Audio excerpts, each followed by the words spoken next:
Every day there is a forgetting, and every moment there is the possibility of remembering. Remembering who you truly are, awakening to your body, to the inner world and experience of being alive. Here is where you find the beauty, the joy. Here is where you free your soma. Hello and welcome to the Free Your Soma podcast, stories of somatic awakening and how to live from the inside out. Today, I have a wonderful guest with me, Christina Gomes. She is a business coach who works with conscious creators. She works with mentors, healers, and guides to help them build their online businesses, to help them raise their prices to a frequency that aligns with them. And, I have a personal relationship with Christina because it was Christina's program that I first did last year when I decided to take my somatic work online and do it for real, do it big instead of the small time way that I had been doing it for the last years.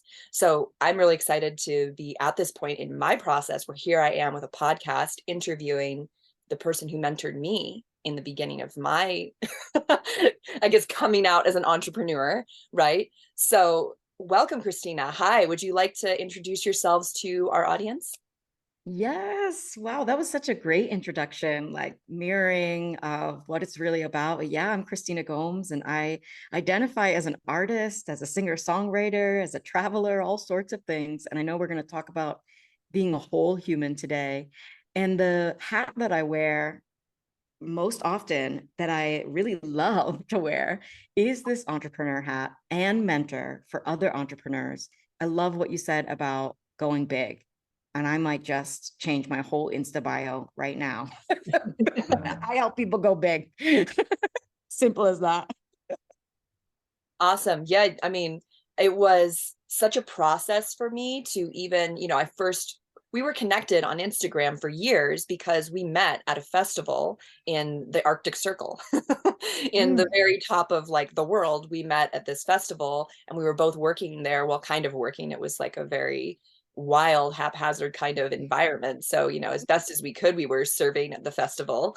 And yeah, as yoga teachers, and we met there and just stayed connected through social media. And like, I was on and off social media and I would like bounce back in every once in a while, be like, oh wow, Christina seems to be up to some cool stuff. Like, oh, she's having some fun out there. Like she's learning how to use the social media thing. And then all of a sudden one day your content is speaking to me. It's speaking to me as like a creative magical person who is not really living in their potential, who is kind of feeling like an undiscovered genius or like someone who has power to share and feels like impotent in the world of how to share it, of how to get my message across.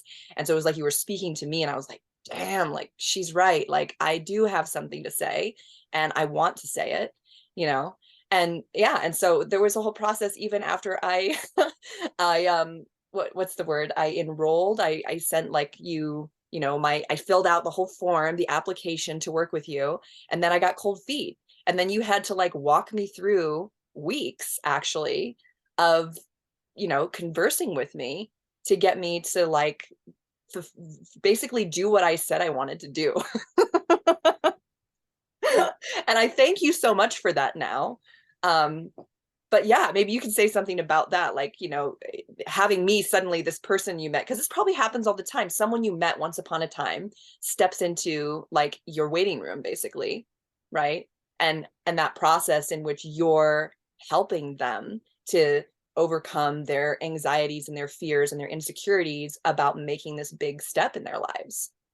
I love that you said that. It is one of my favorite stories because as I teach around sales and having a seamless sales process and making sales fun and having sales be a part of the service, when you say it like that, of like your gratitude, and that actually it's like, oh, okay, I can also sell in this way. That's what I teach. That's why it is a service, is when I'm mirroring and modeling a different way that it can be done, of like, oh, okay, you don't want it right now. Well, then you don't get it. Then the prices go up. And it's like, of course, we want to be transparent if our prices are going up, if there's a limited time offer, and that's all out of love. But we actually get to focus on what we're actually hearing in sales conversations. And when I'm hearing, I can't afford it, or I have fear, I'm not hearing anything bad about me or that I'm doing something wrong or that's it. Like say sales isn't for me. I'm hearing, oh, how can I guide this person and help this person? And how can I make it not about me? And how can I see that, oh, this is very normal and help my people to normalize what's really going on? So I was so happy. I am happy to have several calls with people because I know that my investment in my program is a powerful investment. And so when we're stepping into our power, yeah, we have questions. And so I'm not the person here that's like, oh, you have questions? What, you want to know everything about the process? It's like, no, of course. And of course, your people want to know a little bit about your process and how you work. So when I help people to enroll their people, I'm really getting down to the nitty gritty of how we can have these conversations. And they're not much different than our coaching style or the desire to help people. So thank you for bringing that up. It was fun. Yeah, I mean, it's now something I'm on the other end of, enrolling people in my program and talking to them about this decision that I can feel that in their soul they want to make, and there's things that are in the way, and knowing like that what I'm inviting them to do, while it is like a real life, like actual monetary investment, which by the way, I think is like a really great thing for people actually in the long run, because then they're committed to doing it. They put their money on the table and said like, this is something that I'm paying for and I'm going to get my money's worth. You know what I mean? But Yeah. also beyond that, that they are, that they have those worries and those anxieties and those fears, and some of it might be about money, but like at the end of the day, like what I'm offering them and what I'm inviting them into is a real life-changing transformation that is priceless, and helping them to make the decision that feels most resonant for them at this time, right? And I mean, Mhm. I've had that. I mean, I have one woman in my program right now who wanted to do it last round, but had some things that were in the way, and they were real life things that were in the way, but now she's in this round, you know? So that balance of not pushing too hard that you like make people feel like, intruded upon, but like pushing just enough to make it really clear, like, you want this change, this transformation, this new way of like experiencing your life. And like, I want to help you with that, whether it's right now or 2 months from now. Like, I want to be that person for you to help you with this. Oh, I love that. It's like, I know I say soulful sales, and kind of when I look at people's message and they just like put a sacred in front of everything, I'm like, eh. But like when I really think about why I call it soulful sales is because we get a chance to look at our own stuff, Mm, and anything that we can't meet in a sales conversation is simply because we haven't met it in ourselves first. So yeah. why people have a better time enrolling people into their programs after they come through my program. Yes, I teach them what they could possibly say, but more importantly, as I help them to see, where are they still objecting to their own power? Where are they still saying, I can't, or I can't afford this, I can't afford that. And it could actually be true. It could be actual truth, but like we're looking at the price of something, we're looking at the money in the bank account, and it doesn't match. And when I know that I'm capable of creating that investment, I'm capable of creating the life I really want to live, the investment somehow arrives in my vicinity each and every time. So we first get to be open to, why is the thing that we want more valuable than money in our Mm, own lives? And then we're easily able to express that in the sales conversations, because it's not about money. It's about, well, if like they want the priceless thing on the other side of the investment. And the investment is more about, now I'm spending my time here. Now I'm really doing the work. Now I'm invested. Investment is different than invested, because some people will invest and still won't like show up like they could. And that's okay. That's a learning as well. That's a lesson as well. And I find that when people put down the money, like you said, on the table, that they show up differently and they receive on a different Mhm. level than when I was trying to teach things for cheap. My clients weren't receiving as powerfully. And it got me looking at the healing power of money and healing my own things around Right. money, because it wasn't as easy as, it wasn't easy for me and I couldn't figure it out. I was like, why does this person so just make money so readily? And people would say, okay, they were born with money. They've maybe Mm. not had these things that you've had. And I'm like, but I'm determined to not other. Like I'm determined to go, it's okay. I have had a different life circumstance, but how can I raise the bar on my own life? Right. Well, and you've done a lot of work around this. I remember, like, when I first signed up for your conscious creative business school, you also had another program that was specifically about healing your relationship with money. And I remember listening to you talk about that process for you because, how long ago was that now that you like first stepped into this space of, I recognize that the reason that I'm not like uh, a wealthy person, right? And Mm. living on like, you were living in your car, you were living you were living with a backpack on, like, just no home, like practically like the fancy version of homeless, right? And Mm. It was exactly like you have a that. plane ticket, but you don't have like a bedroom. And how long ago was that you started this process of healing your relationship with money and healing your relationship with worth, like what's worthy Mm. within you, because I know you talk about that a lot. Yeah, I love this question because it is a process. It's an ongoing process. And each and every time that I raise my price, the old thoughts and patterns and questions come back around. I just now have a process and a care and a loving awareness around those thoughts that I didn't have back then when I like to say, home free. I love that you said the fancy version of homeless, because it truly was a choice. And for many years, it was the necessary path, because it's not like before that, I wasn't making money. I was a psychotherapist for youth in foster care. And I made around $60,000 a year. And, after taxes and all of that, like I still brought in enough to live paycheck to paycheck. So that's what I saw was like, even when I was making money, if I looked back at my timeline and I was living in Hawaii, which is pretty expensive. That's why I was probably a higher paid psychotherapist and was still living paycheck to paycheck in a house full of 5 other people. I had a car, but it wasn't the nicest car. But we get into this kind of patterning in society. And I just realized that there might be something more.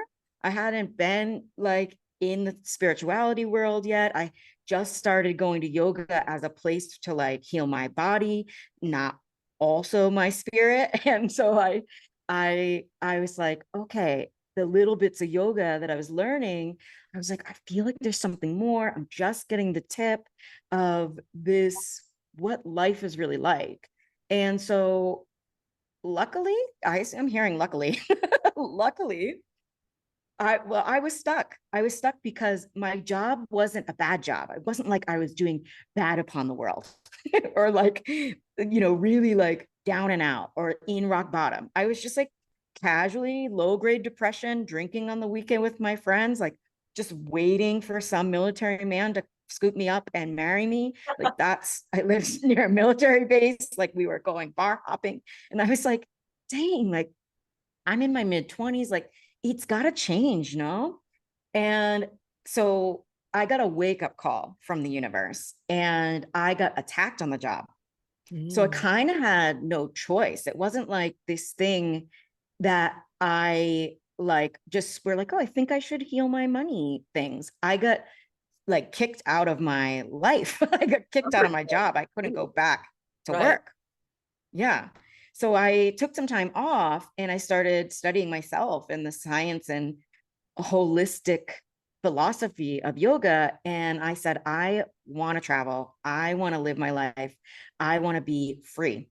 So I called it home free and I traveled for 6 years. And around the midpoint of that, I met you in the Arctic Circle. And I was doing pretty good for myself. I was working for myself, which felt amazing. That felt free. And tomorrow I'm hosting a lesson called Sovereign. I'm hosting a 4-day event called Sovereign, Savage, and Sold Out. And what I want to speak upon tomorrow and today is that being sovereign over my mind, that was cool. Being like free to roam, that was cool. But when I got sick, when I needed to make a choice, when I needed to fly to the next place, I wasn't free because I did not have financial freedom. I mean, I lived in a van, and so it's like that was my bedroom. But I was like, oh, it's home free, it's home free, it's home free, it's cute. And then it was not cute anymore when I had gallstones and I was sick and all the choices weren't possible for me to heal naturally. Like I was really felt pinned up against a wall because I didn't have as many choices. I couldn't even fly home. I didn't even have enough money to fly to my parents' house. And so it really like stood out that, okay, I had lived a life of freedom, but like I get to add financial freedom into this mix. And so I started on that path. That's incredible. I Right. mean, I related so much to what you were saying in the beginning about having this job that's just kind of like, it's not bad. It's pretty good. You're generally doing something like that you can feel good about in the world, but you're sort of in this complacency. Because before I became a world traveler, because I was also doing something similar, having this kind of nomadic lifestyle, I worked for Barnes and Noble booksellers, Mm, right? Which is like a cool job. And I worked in the yeah. children's department, and they were kind of like the upper management of the store, like the general, like what district manager or something was kind of eyeballing me because he thought I would be good to bring into like corporate and work in HR. And so there was Mm, this like potential, like kind of thing hanging over my head of like, oh, you're going to get promoted and to go into work for headquarters. And, there was part of me that was like, oh yeah, I mean, I could do that. That would be like a pretty good career move if this was going to be my career.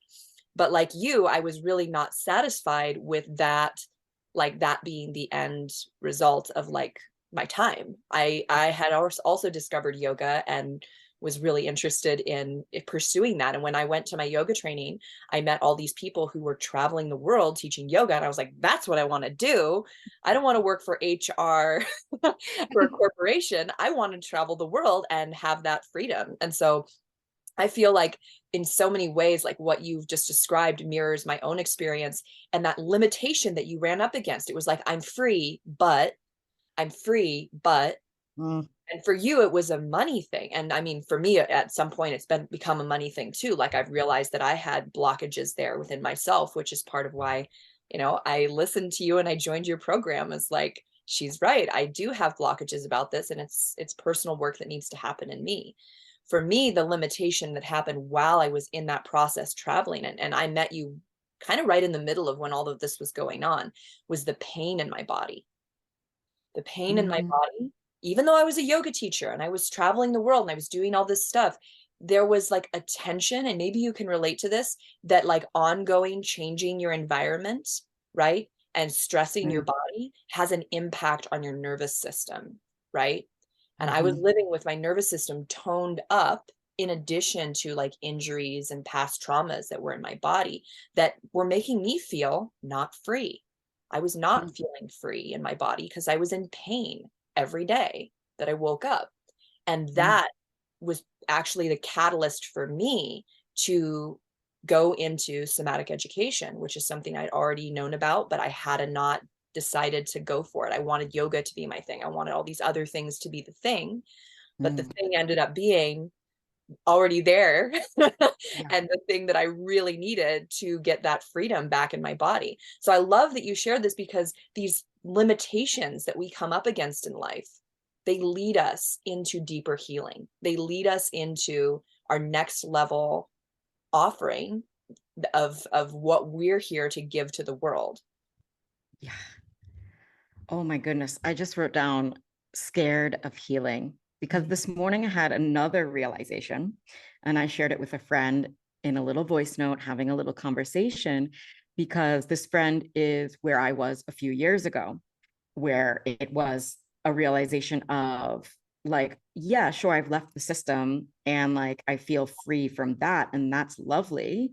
And now I can't do everything I want to.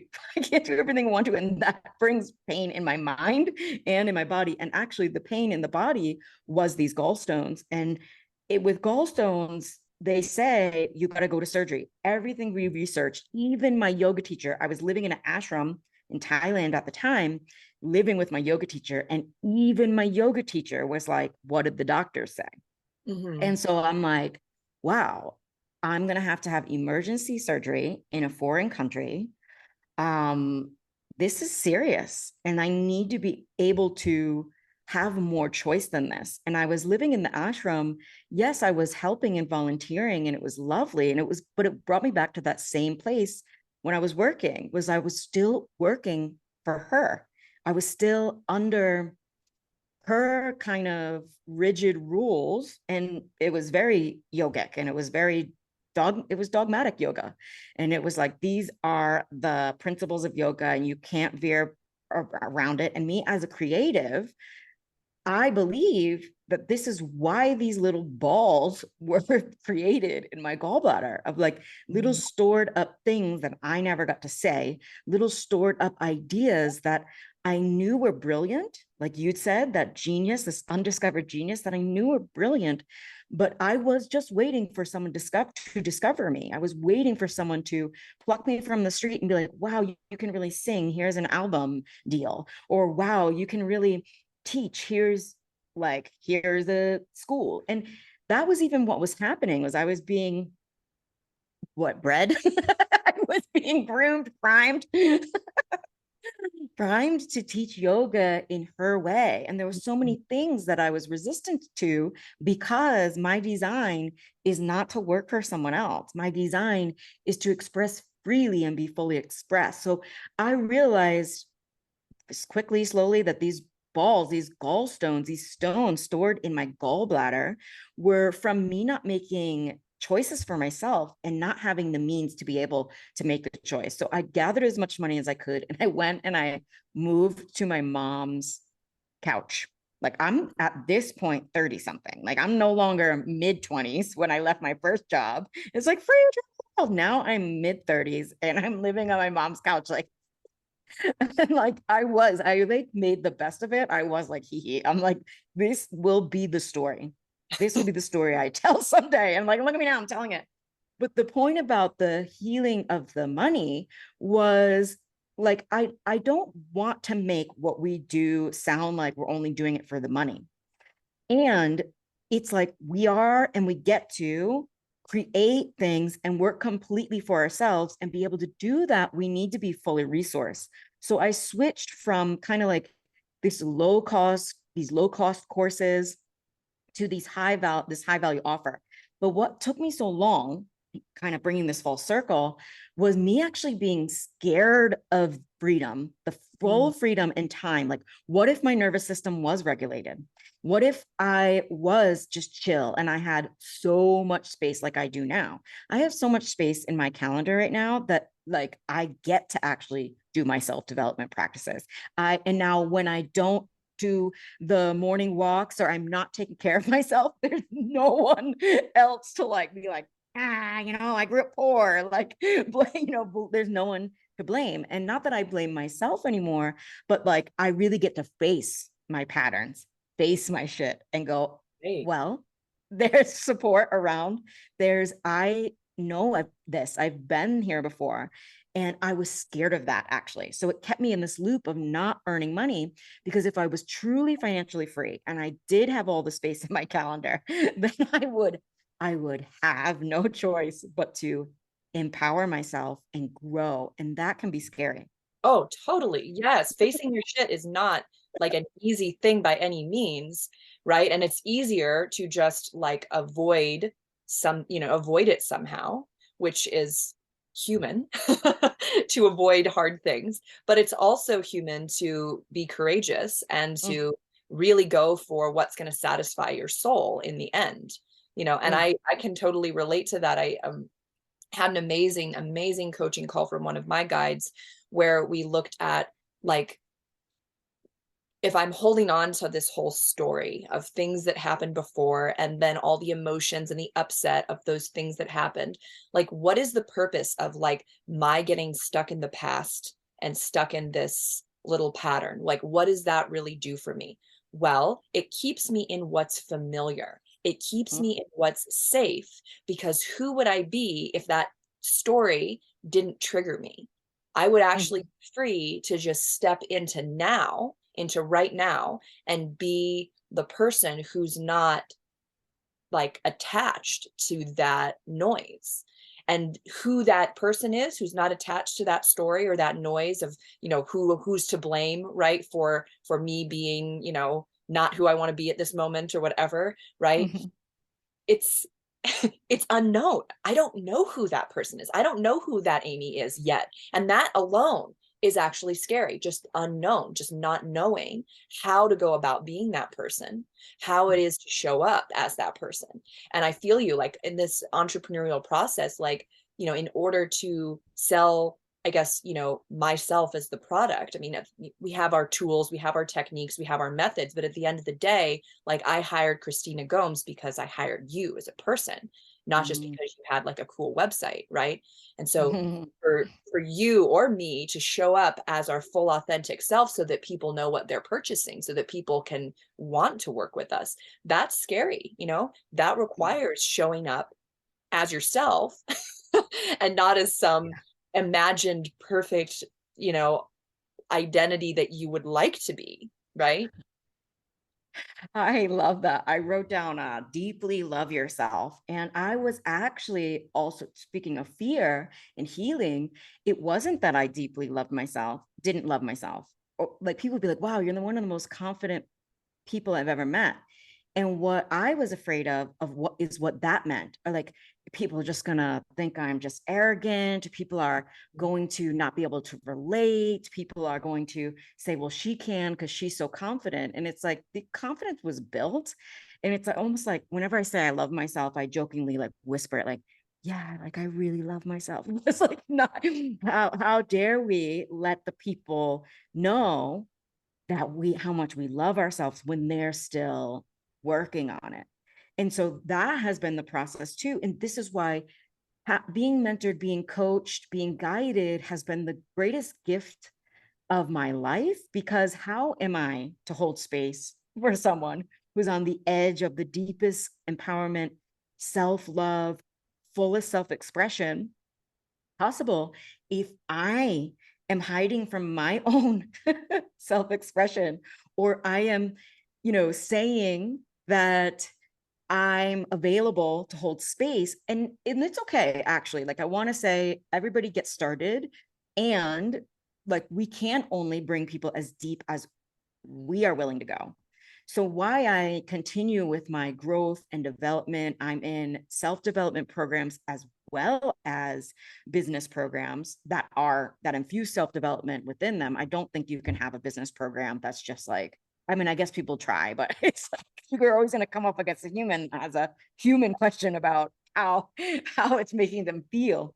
So like my business program is completely a self-development program. It's very holistic, and like their strategy, rituals, things that we get to run our creative energy through, and systems we get to create that we can hand off to someone else to run that part of the business, so that we can continue being the visionary, the self-expressed one.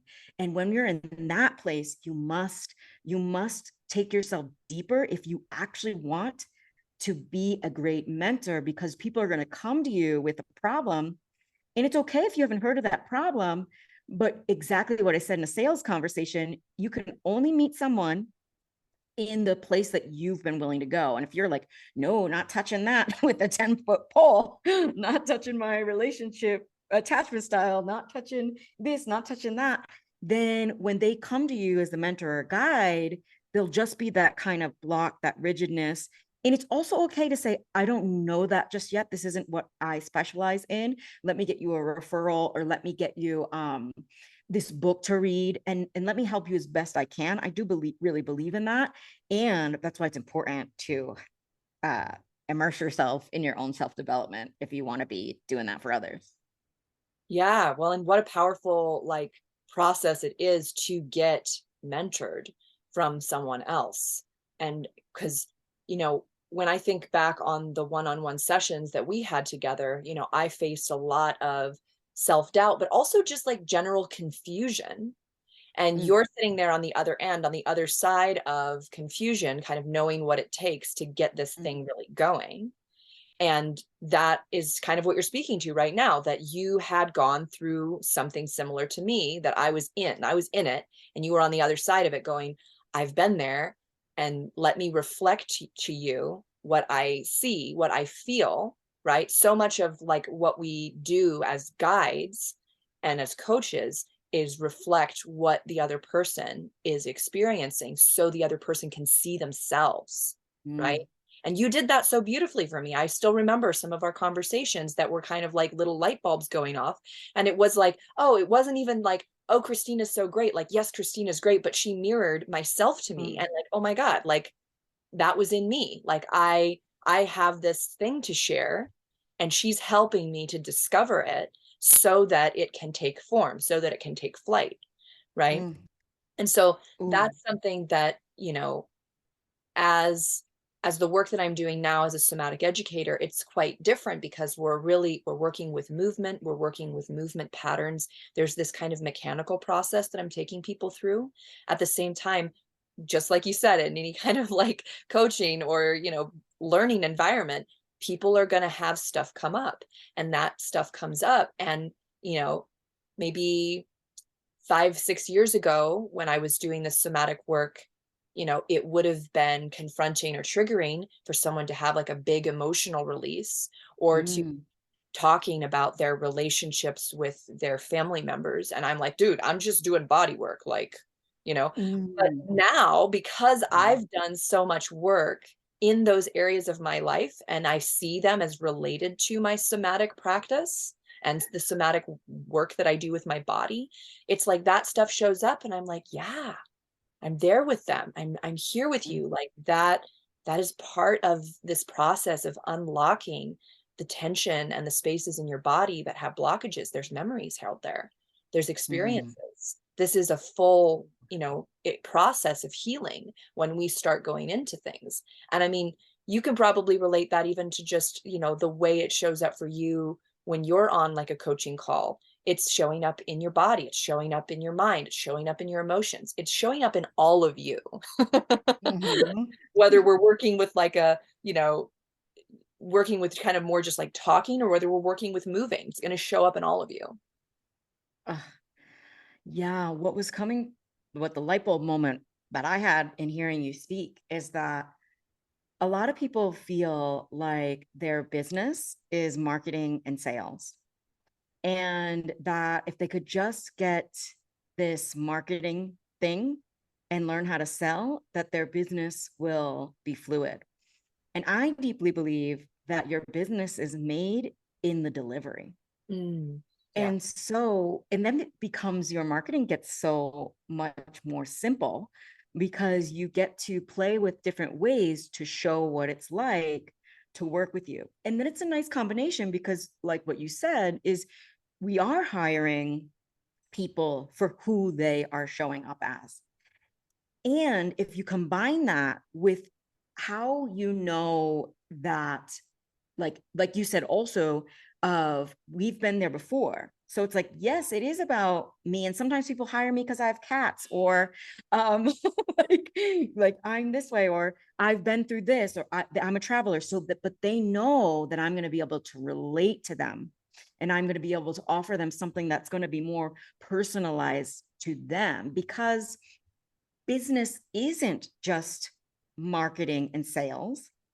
Having a business based on holding space and helping people get transformation is about how we're able to deliver. And taking it back to what we're talking about before is like, we get to go deep within ourselves. We get to see is why is this client or this client challenge personally triggering for me, and not project that onto the client, but to receive our own mentorship. And this I learned in my years as a psychotherapist, So my program is not psychotherapy. I love having a lot more, hola.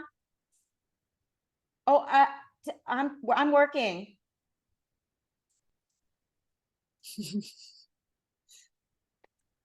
Okay, can I talk to you in 20 minutes or 30 minutes? Because I'm actually on a call. Okay. In 20, 30 minutes, I'm on a live thing. People just walk up in my house. It don't matter if you're free or not, or how much money you have. I started making a lot of money to live in a nice place. The people just up in my house right now. Like, no, I am working. Anyway, I love my job. I just walked in my working house. Okay, coming back to grounding.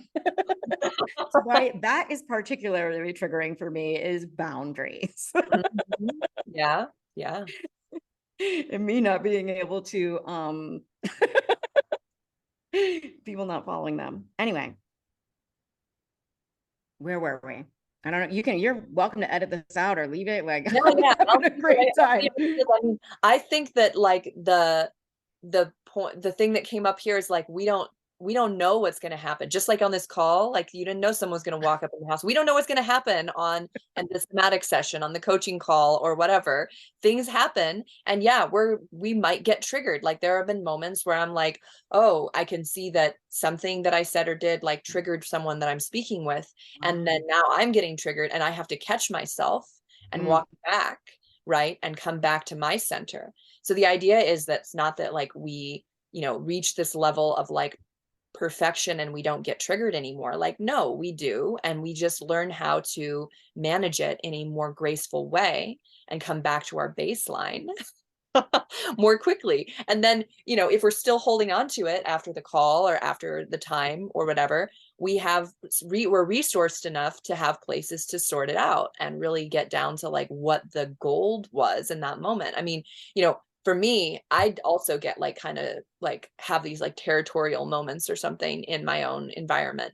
And I think it actually stems from my childhood and not having my own space, mm, having to share a room with my sibling, is like a perfect example of that. And then also from the years that I spent traveling where I was like constantly in accommodation to other people's environments.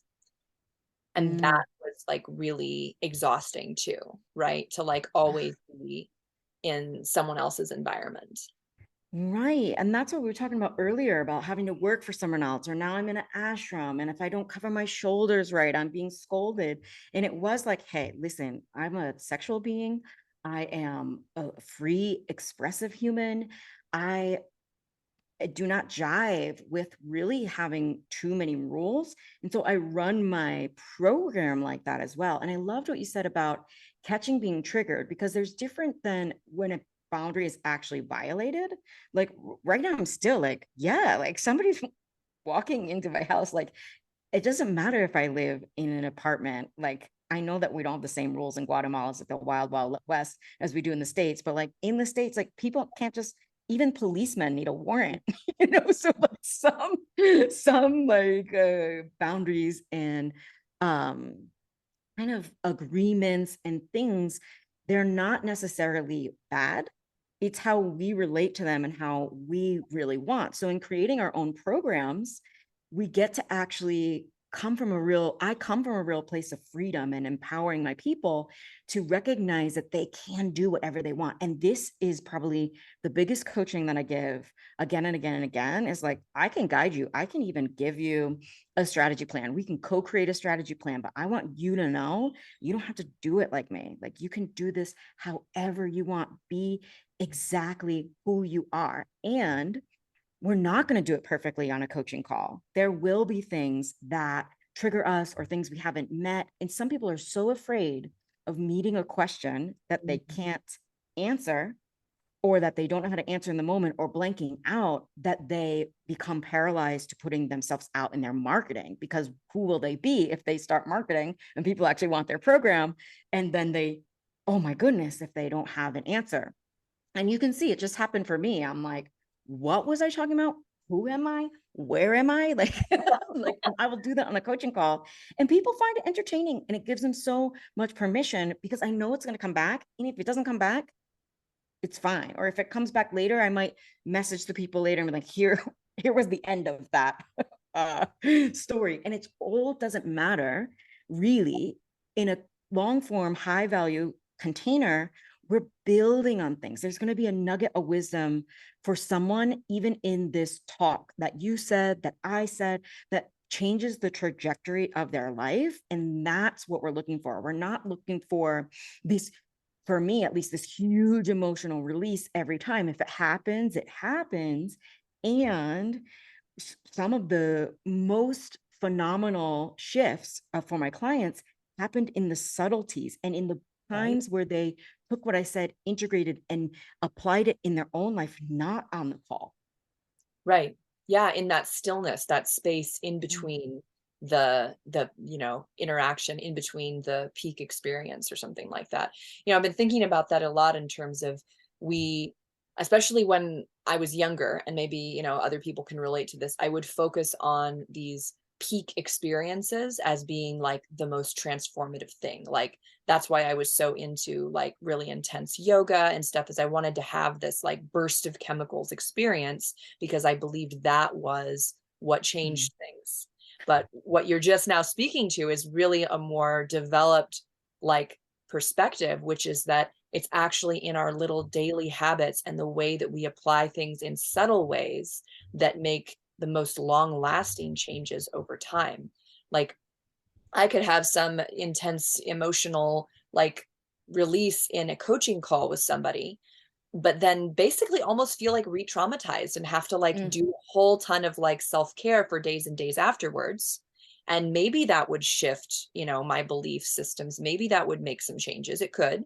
But there's also another way that's less traumatic, that's less intense, that could make a huge, huge change in how I see myself or how I'm functioning just by making one small adjustment to how I'm doing something or the way I'm thinking about it while I'm doing something. I love that. And it sounds like the way that you describe Hannah somatics is small, Oh yeah. small things. I was just thinking also of like, this is a pretty recent discovery of mine. Like even 2.5 years ago, I was still taking large amounts of psychedelics or like going to a shaman. And I'm like, it's no matter what I say, it's still coming from this place of like, what is wrong with me? Suck it out of me. Yes. It's like, Out. yeah, just get it out. And like you said, I have had like peak.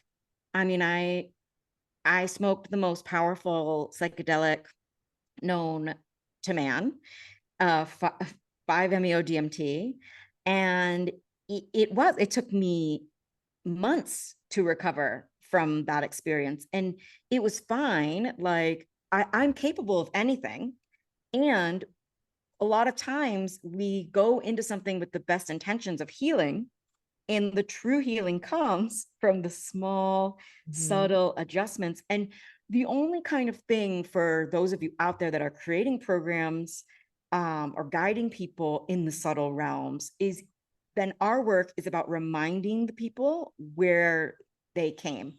Because I will get someone at the end of my program and they're like, where's my $1 million month? Or where's my 6-figure year? And I'm like, we didn't even working together for a year. And it's still like, it's coming from what's wrong with me, suck it out of me. And it's okay. Like we've all been there. It's not even our thing. It's like a collective thing. And yeah, Right. it's our thing too. Like we have our own traumas, and it's a collective thing that we actually have come here as a collective to remember and awaken out of. That, oh wow, there's there might not be anything wrong with me. Right. And I could Well, just grow and learn and play. when you were speaking and talking about this, I was really, it really does connect to the work that I do with Hannah Somatics, because we do these tiny, small movements and we make huge structural changes in how somebody's brain and body are connecting. Right. And I thought of this image of like, imagine that you have like a puzzle that's like 2,000 pieces, like one of those really like intense puzzles. Right. Um, if you just dump the puzzle out and then you like slam your hands on it really hard, is the puzzle going to go together? I hope so. Just Or kidding. is it gonna take some time to You can carefully, pray. yeah, maybe if you have like, magic wizard powers and you can just wave your hands and the 2000 piece puzzle just like slams together, right? Or it could take time to put those pieces together, and it would take some delicate work, and it would happen piece by piece over the course of, maybe if you're really adept at it, it would take an afternoon, or maybe it would take 3 days, or maybe it would take 2 weeks, depending on Mm, how much time you're putting into piecing that fragmentation together. So when we're talking about putting back together ourselves from some kind of, traumatic life experiences and injuries and health issues and the whole complexity of our human vessel, and we're putting that back together, like it's not a process that's going to happen, by slamming your hands down on the puzzle. You know what I mean? Like, we want that to be the case. Wouldn't that be cool? And maybe there's that feeling like when something's really coming together, like when we have those moments where everything's coming together, it's like you're reaching the end of that puzzle and like, oh, and this piece goes here and this piece goes there. And suddenly it feels like you just slammed your hands and now you see the whole picture, mhm, right? But that didn't happen from the moment you dumped the puzzle out to start it. That was the end result of a longer process, right? Which is what you're speaking mm, to with your clients who are working their way towards full independent wealth. Like, it doesn't happen overnight. For me, like, I did last year like really quite well financially compared to where I was the previous year. mm. Like, I did phenomenal. Like, and yet I still had these voices in my head that was like, well, I want to make more money than that, right? But Yeah. it's because I have this fear that I Mm, have to make more money now because mm, not going to have money, right? It comes mm, from that fearful place instead of just like, okay, this is great. Let me celebrate, right? And the pieces are going to come together as they come together. It's going to take the time that it takes as I'm going through my process and I'm mm, working my way towards this bigger picture, right? mm. Oh, I love what you were saying. I love that picture so much. It'll stay with me. That image is so phenomenal because it it it only works like that. The whole of it. It only works like that. And a lot of people come to me after they've been in self-development programs masquerading as business programs. I like to have strategy. I like to have a pathway. I like to have roadmaps and different actual things that I've done to create the content, create the processes, create the structure. And I often say to people, like, we cannot just pray our businesses into existence, just like we can't pray that puzzle creates itself. And that was like, whew, because you can pray. Like, that's the thing, is like, if you're praying and singing and playing as you put the puzzle together, you're gonna have a lot more fun. But Mm. you still get to sit in front of it and put the puzzle piece together, however long it takes. And depend on it'll depend on a few things. Like, if we're keeping with the puzzle picture, it's like, it will depend on a few things. And a lot of people will come to me kind of comparing themselves to Amy, because you've had great success and you left a lovely testimonial, and I plastered your face all over my website. Thank you so much. And they like, I want, where's my success like that? Where is my financial freedom? Where is my financial success? And I get to remind them, like, actually, Amy sat in front of the puzzle. You came to every call with a personalized question, and there wasn't a lot of resistance. There was doubt or confusion that you brought. And that's what I'm tell people, is like, if you're confused or you're doubting, I can only also guide people based on what they reveal. And so, yes, my role is to help people to understand how it works. You reveal, you ask, and then I have a more potent response. Otherwise, if people want kind of like they just want like the map, like, say you're at the puzzle and there is a map to the puzzle. It's like, without somebody there that maybe has seen this puzzle, seen the picture before, then it'll just go a little slower. So And there's this thing called divine timing. Like sometimes something's happening where like their time is being diverted. Now, time is a commodity that really is tangible. Like we can say time is an illusion, but also you only have 24 hours in a day. So that paradox exists. And some of my moms to young children, they got babysitters or they woke up early. And that's why I loved working with you and working with the moms that I work with, because they don't have all the space in the world. So it's like, I'm not going to sit here and I got 20 minutes to do this puzzle. I got an hour to do this puzzle before I'm picking Babe up from the nursery, wherever Babe goes. Or maybe for you, Babe was right there doing the puzzle with you. And it's like, how do we play? How do we play through this so that Babe can join too and maybe help? That piece goes there. I don't know how Baby's going to build your business, but a lot of my clients, like they're breastfeeding right now. Or maybe, yeah, two of my clients are breastfeeding right now. They come to the calls with the babies on their breast, and they come to their calls. I get so much permission to like, this is a part of life. This is part of life. And I can teach, coach, guide with baby on my breast. So this is a part of my life. It's so freeing. Yeah, it's great that you bring up that picture on the puzzle box, because I thought about the picture on the puzzle box too, right? And that's kind of what you get in those peak moments sometimes, right? Is you get that like boom, I see the whole picture. But then if you then suddenly you're back, maybe after your, psychedelic trip or after your spiritually like transcended experience, and you're like, oh, but how do I put this puzzle together? Like I'm back here in this state of fragmentation, and like I saw the bigger picture, but like how do I do that?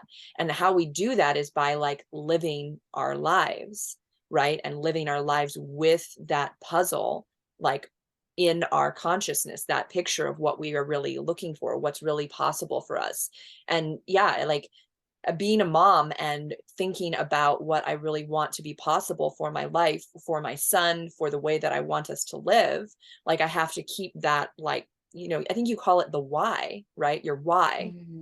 Why am I doing this work? And it can be personal and it can be transpersonal. It can be like, I'm doing this work because I want to help heal the world. I want there to be more, like, you, maybe for you, and you can say whether this is accurate, you want there to be more like conscious creative people who are living in their power, who are making money, so that there's people in the world with money who are doing beautiful, powerful, healing things, and not just people in the world with money who are exploiting the world, right? But who are making money and doing wonderful, powerful things. That's part of like what you're creating for people, right? And I'm creating people who can move in their bodies and live to be 75 and not have the level of tension and pain in their bodies that's connected to their previous life experiences that ends up shackling them as they get older, that they can be liberated and free in their bodies to be doing the work that they're meant to do here, and helping other people through their radiance, through what they're creating in their bodies every day. So how do you think? What do you think? It sounds like a good team here. Something I know I like to do typing. I'm like typing things that are coming through, and what you're saying sparks so much goodness in me, because you like astrology. I have a lot in the first house. So I was always like bummed when I felt like my why was more selfish than other people's. And I'm like thinking, but they must have some kind of personal reason why too. And I loved having like seeing a personal and a transpersonal reason. And sometimes you're in the thick of it, you're going to need both, and whatever works for you. Sometimes when I'm feeling rather like grumpy or like disillusioned by the world, I got to lean more into my personal intention of what, like, my personal intention. And even if it's something like, oh, I want to send my kid to college, or I want to give my kid, I mean, I don't have kids, so maybe I'm talking about my cats. It was in the beginning when I was broke, I was like, but like when I was broke, I'm like, I just want to buy my babies wet food, and like they got to go to the vet, and I actually need to be able to provide for them. And yeah, sure, at the time it was coming from a sense of urgency. I don't like to continue from a place of urgency, but sometimes we need some kind of spark. And so I've been saying lately, like, it's actually okay to do it for the money. And it's okay to not have this perfect altruistic plan of what we want to do with our money. That might come. And mine actually came later. And and it's still a little bit selfish. This is my transpersonal reason why, is Yeah. that I want more empowered friends that are wealthy enough to go on self-development trips with me. It's still, I know, like for the ripple effect, it does great on the world. Like when more people are empowered and they're just like teaching when I hear my clients talk about their clients and like calling them in, calling the perfect soul aligned client in, and that they're going to help them in all these different ways, I do know that there's going to be better people out in the world, that we are now collectively living a bigger mission of like raising the collective consciousness, like ushering in the new paradigm earth, like a earth that's more collaborative, a earth that's more aligned with nature and with the earth, and does things that serve nature and the earth and beauty and kindness and healing and wholeness, like all of that. Yes. And I sort of just want to like go to the jungle of Costa Rica with my friends, and not many of my friends can afford it. And I'm like, Right. hey, here's how you can like 3 sessions. We can go, like, just offer 3 of your sessions and we can go to Costa Rica. So it's both, and it gets to be both, and it's all okay. Yeah, I mean, my big motivator, for me, I wanted to live in the woods. I wanted to live outside a dense city where I was living when I first started your program. And then within a month of starting your program, I had manifested the like perfect living environment for me to actually deliver the first round of my program in, which now I live in the woods, like my neighbors are trees. And my son gets to be growing up in a more natural environment without all this pollution and busy commerce all around him. And that was very personal. That was like a reason, and there was urgency behind it. I was so sick of living where I had been living, and I wanted more peace and more freedom around me. And so yeah, like beyond wanting to help people, I also wanted to help myself. Well, here's the thing: when I'm living in this environment where there's trees around and calm fresh air, and it's a 15-minute walk down to a beautiful lake, like my nervous system is in a state where I am more capable of delivering on the promise of my program. Not that I couldn't do it in any environment. I'm sure that I'm a badass and I could do it, but it would take more out of me because I wouldn't have as much to fill up with, if that makes sense. In this way that I'm living now, and this is what you're pointing to as well around the self-care and the personal work that you do as a coach, you fill your cup so that you can give, so that you can deliver on the promise of your program without burnout, without like tons of hiccups on your end, so that you can show up in the best possible way for the people who hire you. Mm, yeah, thanks for saying that. I just wrote a piece yesterday, and if you notice anybody who's like come to listen to me because I'm amazing at writing content and I like share a message like every day, like how it's gotten to be that way is, yeah, owning my voice in that process, owning that the power of the work I do, but also leaving space for me to process personal things without letting it affect um my job. This is actually a job still, and it's like, if I want to, it's not a job kind of job, but it's like a mission. And it's like, if I want to show up the best version of me, and it doesn't mean perfect, they will catch me at times where my nervous system is dysregulated. I offered an entire round where I was personally going through something. And so I really want to kind of like express this, that there are ways to ensure that you're showing up for them in just that 90 minutes, in just that 2 hours, in just that creation of that video, even if you're going through something, because that is meaningful. So me having my own space was like, oh, I was going through something personal, and then I was able to get guided or listen to my calming meditation.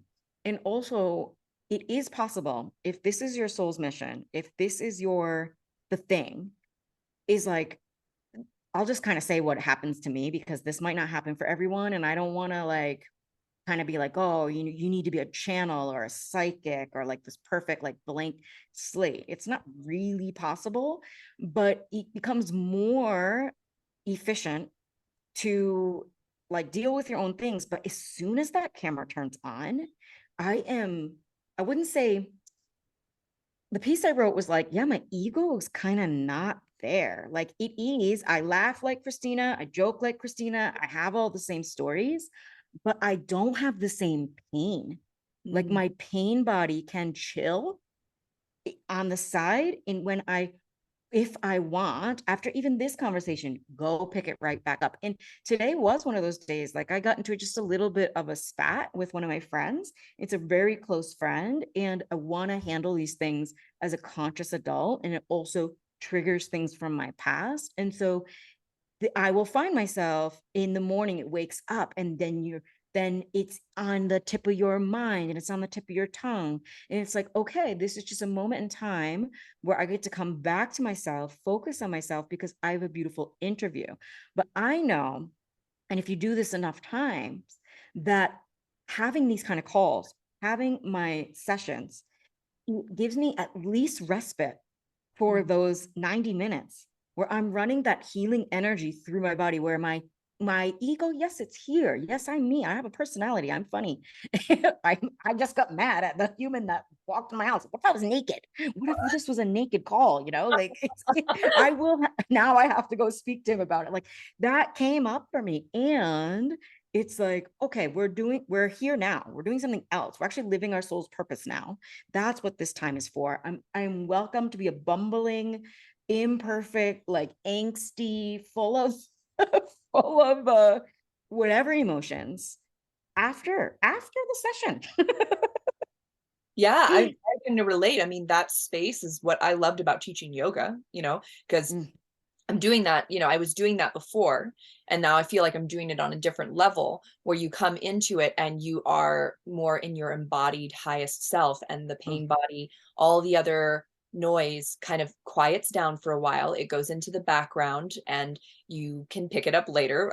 Thanks for that. But, yeah, choices. yeah, yeah. I mean, but what? Sometimes we pick it up later. We pick up the pain or the sadness or the anger or whatever was on our plate before we stepped into the healing zone inside ourselves, to facilitate that for others. And we pick it back up with just that little bit of space, that little bit of like calm, that little Mm, bit of healing energy that we cultivated during that time.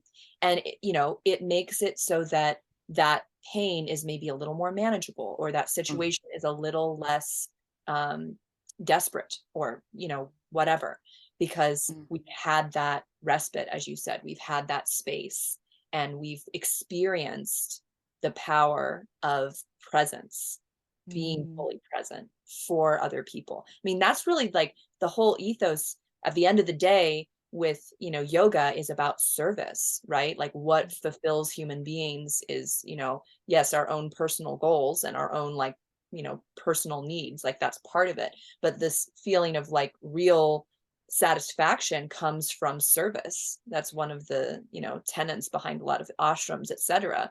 is that, and that's part of what we're talking about here, is that we show up for other people, and in doing that we actually show up for ourselves. mm. Yeah. And I love what you were saying too. Like, okay, I could pick it up. It's so funny because I just like loved that when people would say that in the yoga space. And I adopted that very quickly because it made me feel as the receiver of like, I do have choice. Actually, I can be an angsty, like I can be a troublemaker. Like I do have choice. And when I have full choice, it's like, I know I may just choose something much more calm. And that this sense of urgency is very real for people. And I still get it sometimes as well. And when we realize nothing needs to happen right in this moment, if we actually look around and we say, like you said, to get to that, you got to the safe place, you got to the woods, and it, for a moment you weren't there, and you got to build your business. And same, I got to build my business, create consistent revenue, get out of the van, even upgrade each year my living conditions to accommodate um, this space that I need to grow. If we're growing and we're expanding, like oftentimes our physical space is a part of that. And yet we get to accept where we are now, and we can release that sense of urgency without anything in the outside world changing. And I know that that's probably like talking to a somatics facilitator about that, but for everybody out there, of like, that's what it feels like for me. That's my own kind of way to describe how I'm really doing this, how I'm really making 5-figure months and doing it with ease. And not every month is a 5-figure month, but if I then start to work from a sense of urgency because it's only been a 5K month instead of a 10K month, then I recognize, oh, this doesn't really serve. So how can I serve my inner world first so that I can let the outside circumstance start to reflect that? And that happens also in the container. The post I was writing was about this. Like, it is my job. It is almost my only job to regulate my nervous system before a call, because they are going to sense it. And it doesn't mean we have to be perfect. It doesn't mean we have to get this right, but that we're doing our best.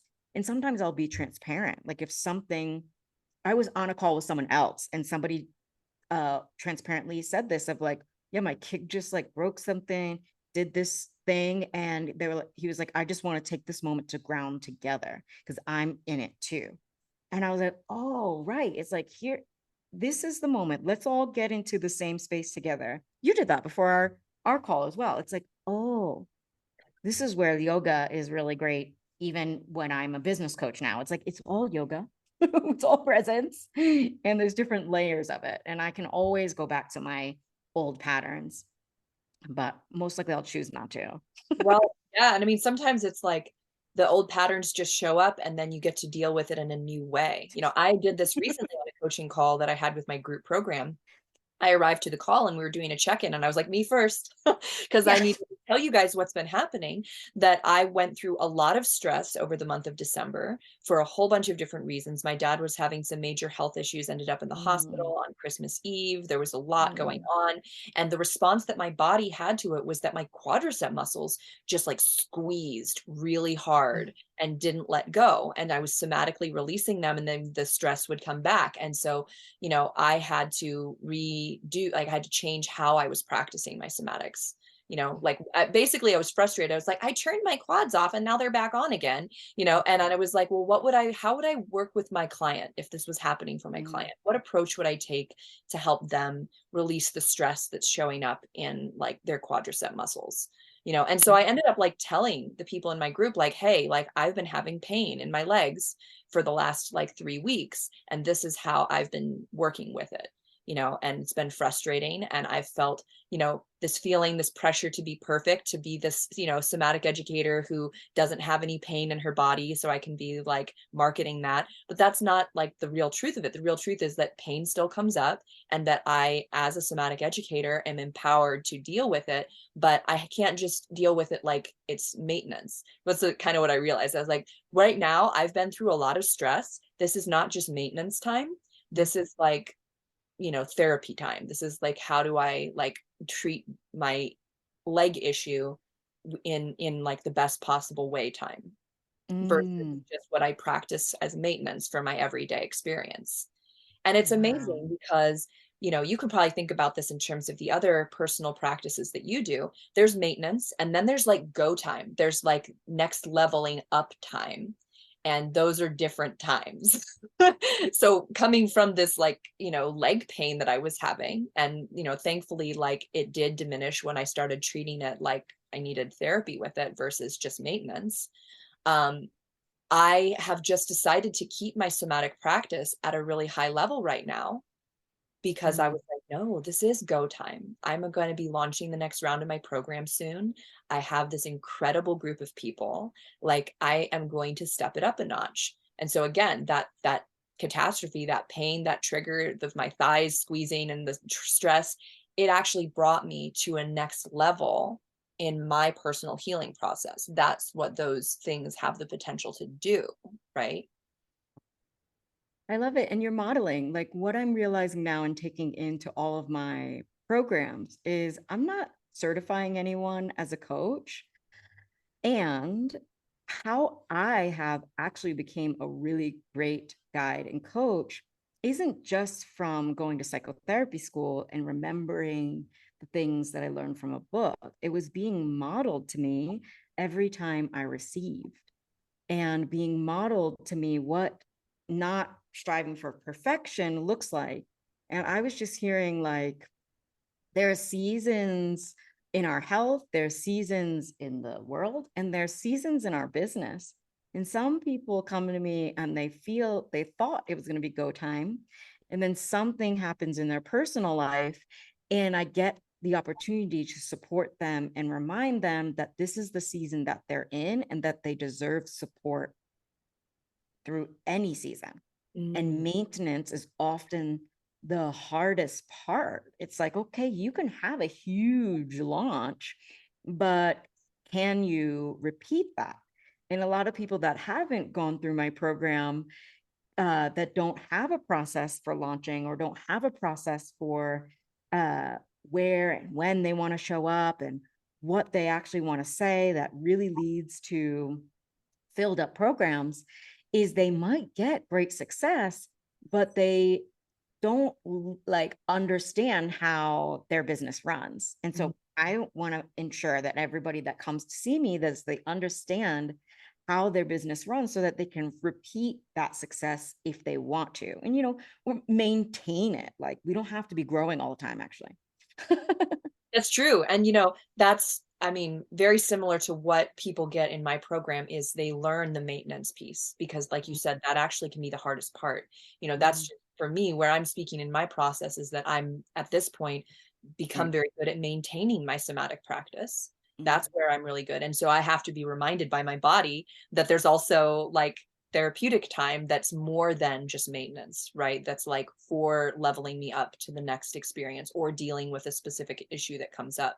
Because, you know, people can come and have a session with me and get tremendous relief in their pain, restructure in that, hour, the way their body's moving and have, weeks, days or weeks or months of feeling better than they did before our session. Like I've had miracle clients like that were having neck pain for like Mm, years, mm, do 2 sessions with me and their neck pain is gone and it doesn't come mm, back.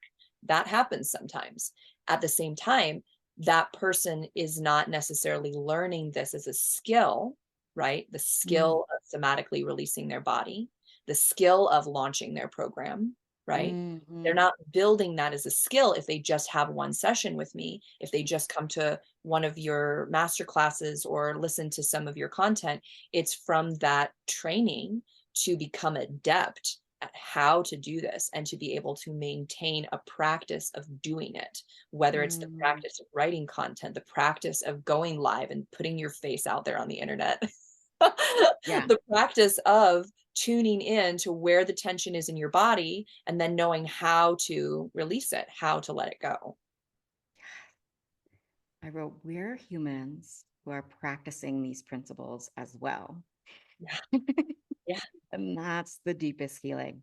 When we're talking about healing through entrepreneurship, that's what it is. It's like now I have people who I am modeling for, who do look up to me, and not only look up to me, have paid me for a quality service. And so it does become my job to continue to practice these principles. And that level of devotion has been the most healing thing for me. And you just get to find your thing because I actually stopped practicing yoga. There's so many things that I've stopped doing. There's so many things that continue to be a stop and start pattern to me. And I just have got to admit that they were not that important to me. They were not a priority to me. What was important to me is this mission is helping people to be financially free so that we don't have to live in societal constructs that don't serve our wholeness or our spirit, or our like critical thinking, our expansion. And even if we're in a season of maintenance and sustaining, I love helping people with sustainable Mhm. businesses that make consistent revenue over time. And you won't be able to do that by blowing your hamstrings out or like, like just like let's effing go mode is totally a mode, but they're able to do that. My clients are able to do that because they do it in a pressure free way. It's not Mhm. like let's effing go or I'll die. Like let's effing go. This is my only chance. It's like let's effing go. Let's do this fun. I finally know how to do this in a fun way. It's finally working. Like I'm doing things that are actually working in a way that is in alignment with my health and my values. And so let's effing go. Like there's nothing stopping them at that point. It's very beautiful to witness. And you can be going without like breakneck speed. You can be going at like a reasonable pace and I'm enjoying skipping. sights and sounds along the way and still be going. Yeah, I don't run anymore either. I walk. I Yeah. walk for fitness. That's the only thing I do for fitness, for like actual getting my booty lifted. Like I like walking because I like looking It at things. is the best human exercise, in my opinion, because it's low impact, it's low stress on your system, it gets your circulation going, it's a cross body activity. I could tell you all these really juicy, wonderful things about why walking is primary, for sure. I'm a Yes. walker.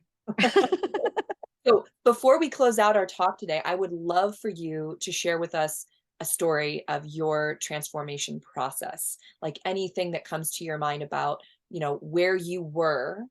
I mean, we touched on that a little bit, and you can think about like, maybe it's something that happened recently, maybe it's something that happened 10 years ago that brings you to this point now in becoming the person who's sitting here able to share your voice so freely, able to share who you are, and able to guide others so masterfully. Yeah, I believe I will share something recent because what I find and what I've taught on in the past is that you must embody something before you can teach it. And that it's wise and refinement if you wait to like understand really what this either concept is or like yeah, this maybe topic that you're understanding or even learning about. Like there is some refinement that gets to happen before it's really solidified. And I teach on this, and I've talked about kind of the transition I made from living on my mom's couch to putting my first offer together, long form offer. I definitely made all the mistakes of charging too low and like having like 17 sales calls or like 3-hour sales calls for like a very cheap program. But I made those mistakes with like happiness because I was finally doing something that like meant something to me. And I think I made only like I don't know, less than $1,000 with like 9 people. So don't like look at the price, like, like because it was a really a high quality, high value, even highly produced program. And the mistake in that was like not valuing, not valuing. And yet, what I want to say about that is I had been teaching around that transition from a space of like, hey, don't make the mistake that I made because like you can start high value. And that message has really helped a lot of people. But I don't want to get it twisted. Like, I don't want anyone to get it twisted. I was happy that I was finally making progress, that I was finally taking those steps. And what I want to talk about now is that like I'm revisiting that moment of like doing it for pure happiness, doing it for pure fulfillment. And I'm watching my own message change from create 10K consistent months because, what can you do with all that glorious money? And that's amazing. I think we can do great things. And after building my business and growing and going in so many different directions, it always comes back to fulfillment. And you actually can build your business from the beginning with a high value offer that is fulfilling to deliver. Because I can tell you back then, like I was fulfilled because I was doing things, but I wasn't fulfilled by my clients because they weren't showing up to the calls because they were like, this is $100, this is $100 course. Like, why are you acting like it's a coaching program? It was really showing up like this coaching program, having all these live calls, like I'm your coach forever. And like, if I hadn't made those mistakes personally, I could have never been a business coach. Like I love my job. I love being a business coach. I love talking about entrepreneurship and the different ways that you can do this. And I wouldn't have been a business coach. I was working on creative enhancement back then. And I probably would have stayed in that had I just, we don't know how the life pans out, but it was like those mistakes even that were fulfilling. And so looking for your own fulfillment, what are the ways that you actually want to show up? Are you actually truly fulfilled by being a floating head on a screen and not getting that feedback from working with clients? And if you do want that feedback from working with clients and you want to be a part of somebody's life deeply and fully, where they have access to you and your brain and your stories and they get to talk to you live, do you really want to charge $100? Is $97 really the price of that? And so really looking at what is going to be fulfilling and about the model, about the what you're receiving, and about like where this can possibly go, because it might be fulfilling to just try something.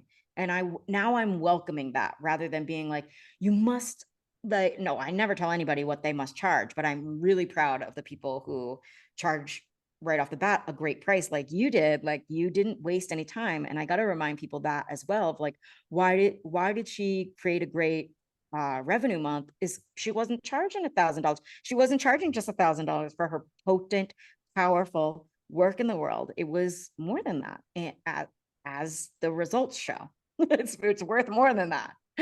So that's a little bit like to kind of land this spaceship is fulfillment first, and don't expect what fulfills me to fulfill you. And we get to go on that discovery process together and refine that together and grow together. And it gives me permission to grow. I may change my mind next month, and it's so permission filled. I am going to start having a course that people can go through without live access to me, because I have changed my mind about what is high value to people, and both can be high value to people. They could be at the level that they want my brain and wisdom and presence, or they could be at the level that they want to try something else on their own. So we get to grow together and trust yourself in where you're at.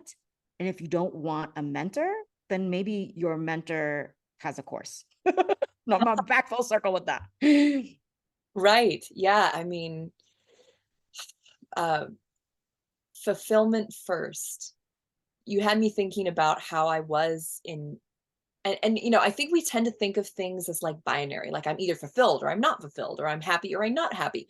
But it's really more like on a spectrum, and it's really more dynamic than that.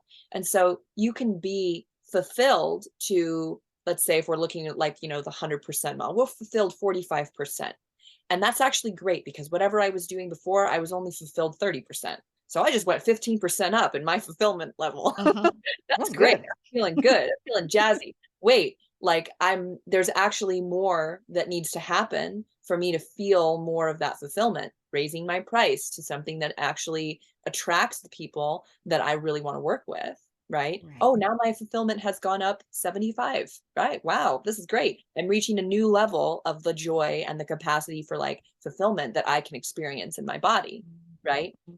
And then we get to kind of push the edge and push the lid on that and discover what the next space is as we become more aware of like what is not working when we come across those challenges, when we break through to those next layers of like what's possible, right? So yeah, I think it's cool. And I love how, you have always shared in such a way that it feels like everybody's free to change their mind, including you. Mm.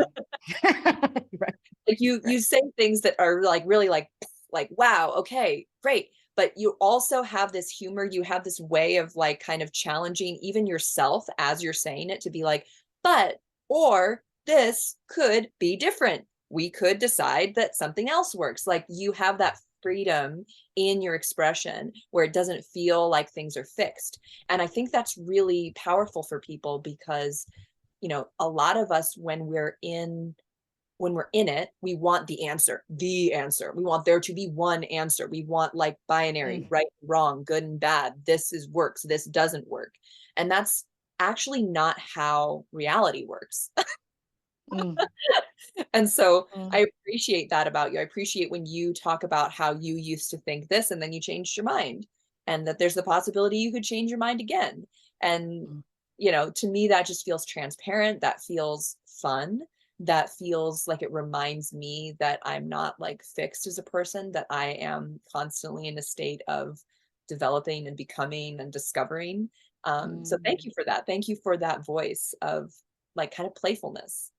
Ah, yeah, choice is liberating. It's the true sovereignty of like, it was so much fun to just try it out. I just wanted to try something out, and it led me to being a six-figure earner as a business coach, like, and rising. And if I would have never just said, I'm going to try this and full freedom, if it doesn't work, that's the thing, is there's truly no real sense of urgency. Like I could play with that in my mind forever and always, but it's like there's always somebody there to help. There's always somebody that has got your back if you have your own back. Like uh, we're safe.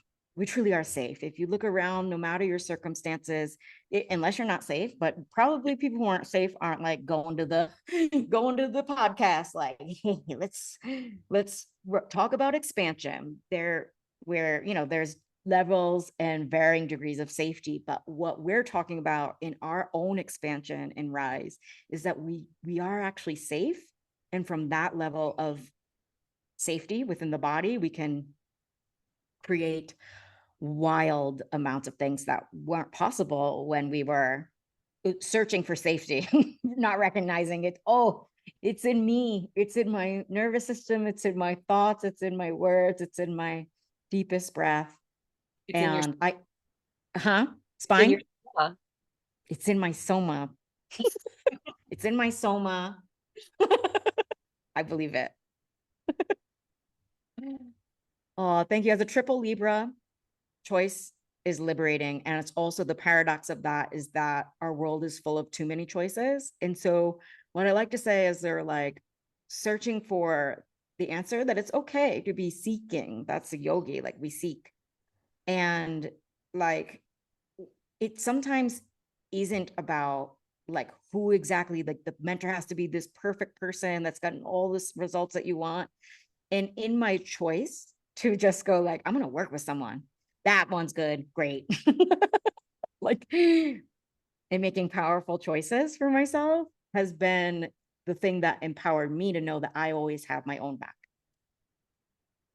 Yeah, totally. I mean, the help that I've received from coaches and mentors and guides over the last year has been huge. Like you're one of many people who have supported me. Some of the people that supported me, like I paid them, like I paid you, or other people supported me for trade. Like Mm, they had some skill and they were interested in my somatic work and I did a trade. This is the kind of stuff that happens that you start building in the beginning to get yourself going, to figure out like where your next step is on this entrepreneurship mission. You get creative, you figure it out as you go. That's what's so exciting and kind of scary about it, right? right. Well, I don't know how this is going to pan out, but yeah, it's like a false sense of safety to get a paycheck every week if your soul isn't satisfied. And it's like, sure, it's a little bit more mysterious, and we don't know how much money we're going to make or how many clients we're going to call in. And we do know that we can give it our full presence.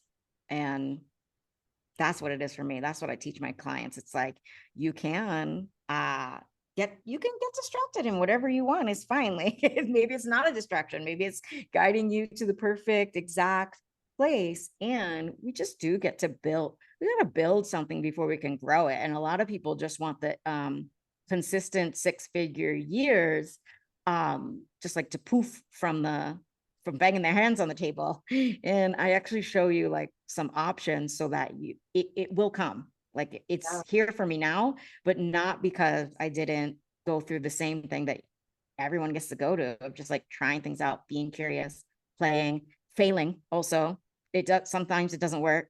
And that's entrepreneurship, is being curious about what works for you and your nervous system and your audience, and being willing to try something and seeing it not work. And a lot of people, like if something doesn't work right away, they get pretty bratty with the universe. And Right. I mean, I'm self-proclaimed brat, but I'm willing to move from that archetype to the queen archetype, which is like, I'm here to try and here to play and here to do my best though through that. It's like, I'm not playing like, I mean, I don't like to dig in the dirt that much. Like I'm keeping it clean over here. Well, and what happens when people get suddenly like overnight success? You know, look at the child actors who were catapulted into fame at like 7 years old. How'd that really work out for most of them? How does it really work out when you suddenly have hundreds of thousands of dollars, but you don't have the, skills of how to handle your money or how to emotionally handle your money? You Mm, know, like what really happens when we get that? If, I do a somatic session with someone and they have all this pain and then every single pain goes away and it's gone, that person didn't really learn how mm, to to deal with the pain. They just got this instant result, and then they're out there doing their same activities that caused the injury, that caused the mm, pain. They're out blowing their hundreds of thousands of dollars, not spending it wisely because they didn't have the capacity to hold that frequency. If we're talking about it as energetic, the mm, frequency of a pain-free body, or the frequency of like, a wealthy bank account, they didn't have the skills to really handle that. And so mm, what I'm offering people is actually like the way to be able to build your revenue over time, to build your capacity to experience joy and pleasure in your body over time, not that boom, instantaneous, instant gratification that everybody thinks they want. But mm.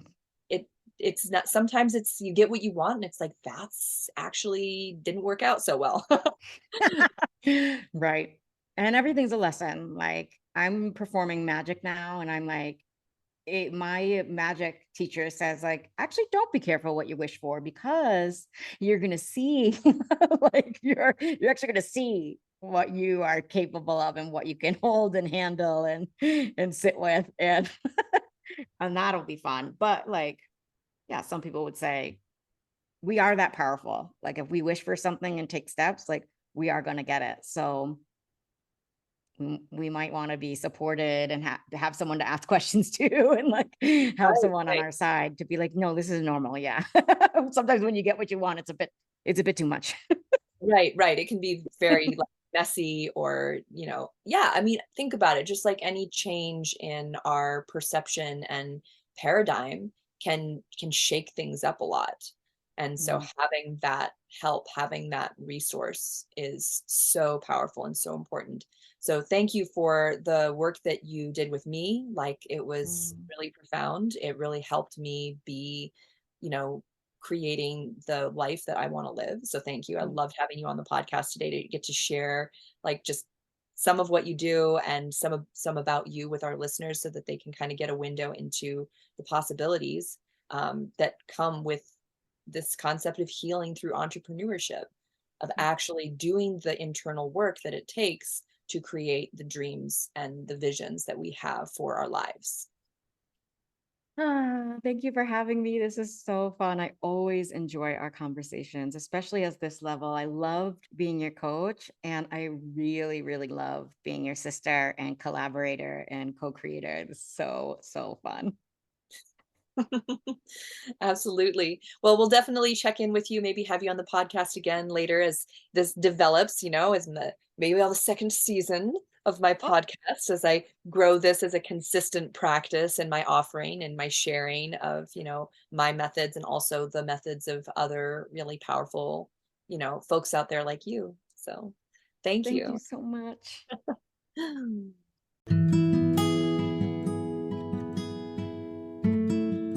You've been listening to the Free Your Soma podcast. Subscribe now to hear more stories of somatic awakening and gain knowledge and tools for somatic living.